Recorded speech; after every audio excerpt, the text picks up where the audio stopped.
Olá, minha gente, olá, povo dos terceiros anos do curso de bacharelado em Direito, a gente lindo, a gente maravilhosa, a gente estonteante, né? É uma alegria enorme estar aqui com vocês, compartilhar com esses dois vídeos que eu irei apresentar para vocês um pouco do conteúdo relativo àquilo que nós até o presente momento estudamos sobre contratos administrativos, sobre contratos da administração.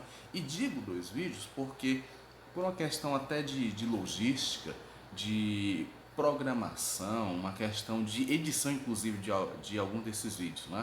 Eu vou dividi-los em dois e assim me comprometo ainda hoje, especificamente nessa sexta-feira, em encaminhar a vocês esse material, tá? Para vocês tomarem conhecimento, para vocês assim ficarem acessíveis a esse conteúdo que é de suma importância, beleza? E dessa forma, então, mesmo com esse momento, né, de paralisação das nossas atividades, que espero, de fato, muito em breve mesmo, voltarmos com toda a força, com todo o vigor, e até lá eu vou prestando essa atividade e assim trabalhando no sentido de proporcionar a vocês o melhor conteúdo possível, a melhor abordagem possível acerca de uma temática de suma importância, que é, no caso, os contratos administrativos, os contratos da administração, porque vai mexer com toda uma gama de outras matérias que, inclusive, esse ano nós haveremos de estudar. Em breve, para a NPC 2, conforme você já sabe, vamos dar uma analisada em licitações, que já é um conteúdo grande e que vai exigir, consequentemente, de mim e também de vocês uma tratativa, uma didática um pouco diferenciada ante esse momento, né? E ao mesmo tempo que vamos estudar também serviços públicos, servidores públicos. Então, para cada uma dessas situações você vai ter consequentemente o contrato administrativo presente e vai estar presente. Então, é de uma importância sem igual a abordagem, o estudo sobre essa temática, não é? E ao mesmo tempo que nós, sem dúvida alguma, haveremos de abordar muitas dessas nuances dos contratos administrativos lá em licitações, porque uma coisa bem marcante, creio que vocês tenham percebido, é que ao longo das nossas aulas a gente falou bastante de aspectos relativos a licitações. Aos poucos eu fui ali pincelando algumas coisas com vocês que mais adiante nós então temos condições de aprender nesse primeiro momento, certo? Inclusive já nos familiarizando com algumas questões relativas à licitação, né? Então, sob essa perspectiva, sob esse enfoque que nós estudamos, e aqui não vai ser diferente. E sem contar também que essas aulas elas vão ser assim realizadas no intuito de reiterar aquilo que já foi assim trabalhado na última aula com os alunos que compartilharam de uma videoaula minha pelo Zoom e consequentemente quem não pôde e não teve condições, não é, de acompanhar, porque sabe-se que nem todo mundo às vezes tem acessibilidade à internet, certo? Isso é uma coisa que nós temos que levar em conta, sim, sem dúvida alguma, e nesse levar em conta buscar alternativas, buscar soluções para continuarmos assumindo os nossos compromissos e assim cumprindo com as nossas obrigações, especialmente falando da apreensão de conhecimento, o compartilhamento de conhecimentos, beleza? Então é sobre esse enfoque, sobre essa perspectiva que aqui estou diante dos colegas e vamos então estudar um pouquinho o nosso contrato administrativo, o nosso contrato da administração. Antes disso, especificamente falando, em linhas gerais, para que nos concentremos de forma bem pontual no nosso conteúdo, que é o contrato administrativo, que é o contrato da administração, o que acontece? Quando nós vamos voltando necessariamente lá para direito civil, contratos nos quais vocês estão nesse momento tendo as aulas devidas, né, com o mestre Khalid, lá nós temos como conceito do contrato administrativo, e aí convolando grandes doutrinadores como Ponte de Miranda, Silvio Rodrigues, bom, Arruda Alvim é processualista, mas também tem, sem dúvida alguma, conceituação bem pontual sobre o contrato no direito como um todo, Carlos Roberto Gonçalves, Pamplona, e uma figura que eu particularmente gosto bastante, em termos de direito civil, que é Cristiano Chaves e Nelson Roosevelt. Todos eles comungam pontos que consideram distintos, né, as suas conceituações de contrato no âmbito jurídico civil, mas tem coisas bastante incomuns entre eles. Primeira delas, o contrato vai ser, de fato, um instrumento colocado à parte das pessoas, nos quais estarão canalizados direitos, deveres e obrigações de cada uma dentro de um negócio jurídico, dentro de uma relação jurídica estabelecida pelas partes, certo? De modo que eu vou ter como características basilares dessa noção contratual, primeiro, a presença de ao menos duas partes, e aí eu já chamo a atenção para uma das características da relação contratual, que é o seu caráter sinalagmático, né, o seu caráter bilateral, correto? Reiterando, sinalagma, bilateralidade é literalmente a mesma coisa. E, ao mesmo tempo, reiterando um outro aspecto bem pontual dos contratos que vai ser reaproveitado aqui no nosso direito administrativo, que é o fato de serem contratos consensuais. Você só contrata, você só estabelece um negócio jurídico se tiver consenso. Consenso quanto aos direitos e garantias estabelecidos nos contratos, para assegurar o papel precípuo e recíproco das partes, né? E, ao mesmo tempo, uma certa solenidade, né? Uma certa formalidade. Quer dizer, o negócio jurídico ele vai ser plenamente viável, ele será plenamente estabelecido quando de fato houver um consenso quanto a esses direitos, essas garantias estabelecidas no contrato. Além disso, um outro ponto, o objeto desse contrato, certo? Tem que haver um consenso quanto ao objeto e à finalidade desse contrato, certo? E nesse sentido, nós temos então o contrato no direito civil bem estabelecido, certo? Bem recíproco. E com uma homenagem, com uma valorização extremamente acentuada na igualdade das partes da relação contratual. Quer dizer, se porventura você tiver, e aí no âmbito ainda jurídico civil, se você tiver um contrato no qual a parte, uma das partes, tem um certo privilégio a mais do que a outra, você tem praticamente e automaticamente um erro, um vício, certo? Uma das partes acaba sendo privilegiada em relação à outra, né? Aí, nesse ponto, eu vou ter uma pequena discordância, e já puxando para direito administrativo, com relação aos contratos administrativos e da administração, né? Porque o que vai acontecer? Conforme eu fui pontual com vocês, explicando a vocês, eu tenho duas formas de contratos celebrados pela administração pública. Duas formas, certo?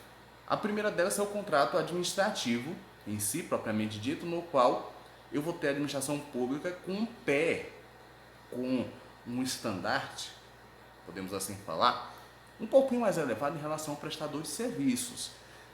É um contrato no qual prevalece o direito público. É o contrato no qual a administração pública ela tende a determinar os caminhos, os nortes, as finalidades, certo? Do contrato.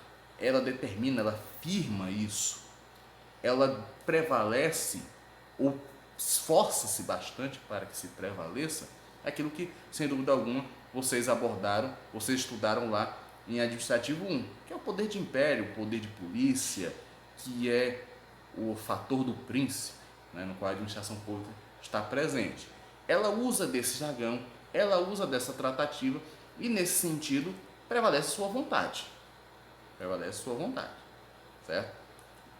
Eu já tenho uma diferença com relação ao que se vê lá em direito civil, certo?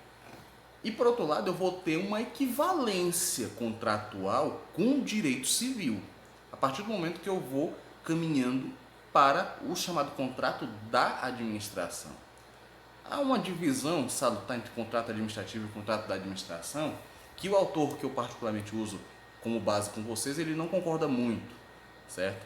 Vicente Paulo, Marcelo Alexandre não concordam muito com essa divisão, mas ela é a doutrinária, majoritária em si, né? E sobre esse aspecto, sobre essa perspectiva, o que acontece? O que você tem? O contrato da administração já tem uma prevalência do direito privado. A administração pública se coloca num pé de igualdade em relação ao particular. Mas ainda assim, eu vou ter uma diferença considerável desse contrato e também somando a diferença do contrato administrativo com os contratos lá de direito civil. Porque, conforme já expliquei para vocês, tanto no contrato administrativo quanto no contrato da administração, prevalece o que? Cláusulas consideradas exorbitantes, certo? Prevalece uma gama de condições que adentram no âmbito jurídico administrativo e colocam a administração pública numa condição, seja de superioridade, como é no caso do direito administrativo, seja de privilégio, como é o caso do contrato da administração. Em resumo, ela pode usar as cláusulas exorbitantes lá no contrato administrativo e vai usá-las, sem necessidade, inclusive, de constar essas cláusulas no contrato, não há obrigação para isso, certo? Não há obrigação alguma para tanto, e ao mesmo tempo que ela pode tranquilamente usar das mesmas cláusulas lá no contrato da administração, colocando ela num patamar, como eu disse a vocês, de uma certa superioridade, de um certo privilégio, beleza? Então, essa vai ser uma diferença cultural que nós vamos ter, sem dúvida alguma, no âmbito jurídico administrativo. A conceituação praticamente vai ser a mesma, vai ser um contrato celebrado, né? No caso de um lado a administração pública, do outro lado o prestador de serviço, direitos e garantias para cada uma das partes assim estabelecidas, agora com adendo de que os atos a serem tomados são prioritariamente voltados aos interesses da administração pública, que pressupõe, exige-se que sejam interesses públicos, certo? Que sejam interesses públicos. Quando ela age, quando ela toma uma decisão em nome do interesse público, essa é aquela tratativa no qual a administração pública está no campo do dever ser, deveria ser, correto? Então, essas são as pontualidades que nós temos, tá? Que nós assim vislumbramos e assim verificamos, tá?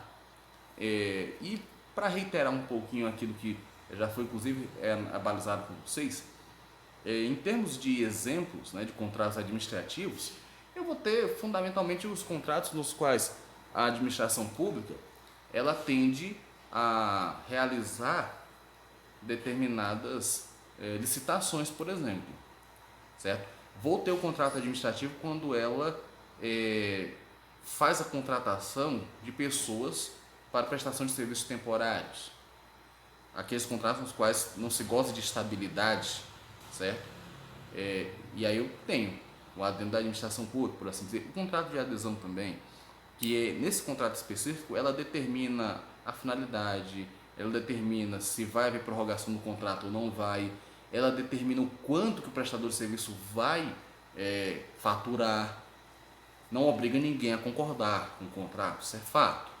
Mas quem concordar com o contrato consente com os termos dele, consente com aquilo que a administração pública assim exige, e não resta outra alternativa senão, ante aquele caractere intuito persone do contrato, cumprir as obrigações que lá estão previstas, certo? Cumprir aquilo que está necessariamente sendo previsto. E se porventura houver necessidade de uma subcontratação para o cumprimento dessas atividades, a necessidade, inaudita altera pars, de fazer o quê? De comunicar ao administrador, e o administrador tem que concordar. Se porventura não concordar, nada feito. A bem de que também temos uma questão aqui pontual que eu julgo de forma bem salutar, muito interessante. Se porventura, mesmo havendo a subcontratação e o trabalho sendo bem feito pela empresa subcontratada, né? Mas ainda assim, se o administrador verificar uma quebra de contrato, e de fato é uma quebra de contrato se ele não for comunicado e não concordar, né? E concordar, melhor dizendo, eu tenho uma quebra de contrato. Isso é fato de rescisão contratual, certo? Mas o subcontratado realizou um serviço maravilhoso, exponencial, excelente. Eu iria informar você, administrador, da necessidade dessa subcontratação, certo? Ocorre que, ante a questão de cumprir prazos estabelecidos no contrato e prestar o serviço assim necessário, eu acabei deixando isso em outro momento. Não, mas houve uma quebra contratual, certo? Isso pode, sem dúvida alguma, ser fator de rescisão contratual e vai ser rescindido o contrato. Pode acontecer. Né? Bom de se falar nesse setor. Bom, não obstante a isso, já estamos quase nesse finalzinho do primeiro vídeo. Eu falei para vocês do consentimento, né? Falei de vocês da formalidade que os contratos em geral eles exercem. Consentimento, como vocês sabem, uma das características do contrato que vai ser o comum acordo entre as partes assim envolvidas, ainda que eu tenha um contrato de adesão, mas mesmo no contrato de adesão, quem aceita, quem consente com os termos estabelecidos pela administração pública, assim concorda na sua plenitude como um todo, não é? Ou seja, vai ter que cumprir aquilo que está estabelecido no contrato, sem dúvida alguma. Não obstante a isso, nós temos a formalidade, né? Vai ser a solenidade estabelecida, com exceção, conforme expliquei para vocês, de um regulamento que diz o seguinte: se porventura eu tiver trabalhos, atividades que extrapolem, né, o montante de mais de 5 mil reais, aí dispensa-se a formalidade, dispensa-se o contrato, existe-se consequentemente alguma notificação, alguma nota de prestação de contas, alguma nota fiscal quanto à prestação de serviço, prestação de entrega de bens e produtos, né, para fim de regulamentação e de verificação da atividade assim proposta, né, para que o administrador ele não seja prejudicado caso haja necessidade de prestação de contas daquelas atividades. Serão contratos onerosos, obrigações recíprocas para cada uma das partes, comutativo, no qual não só as partes, a administração pública e o particular, têm conhecimento e têm plena noção das suas obrigações e de seus direitos, mas da possibilidade de alteração dessas obrigações e seus direitos mediante a incisão da cláusula exorbitante da alteração unilateral, beleza? Que assim pode mudar muita coisa dentro do contrato administrativo ou mesmo do contrato da administração, tá? E não obstante a isso, eu também posso agregar para vocês o fato desse contrato ter o viés personalíssimo, conforme já expliquei aos colegas, tá? Bom, com isso eu finalizo esse primeiro vídeo. No próximo vídeo eu vou falar dos objetos do contrato administrativo, do contrato da administração, e vamos então caminhar para as cláusulas necessárias e exorbitantes. E assim então busquemos o fechamento desse nosso conteúdo. Tá bom, pessoal? Um grande abraço e até breve.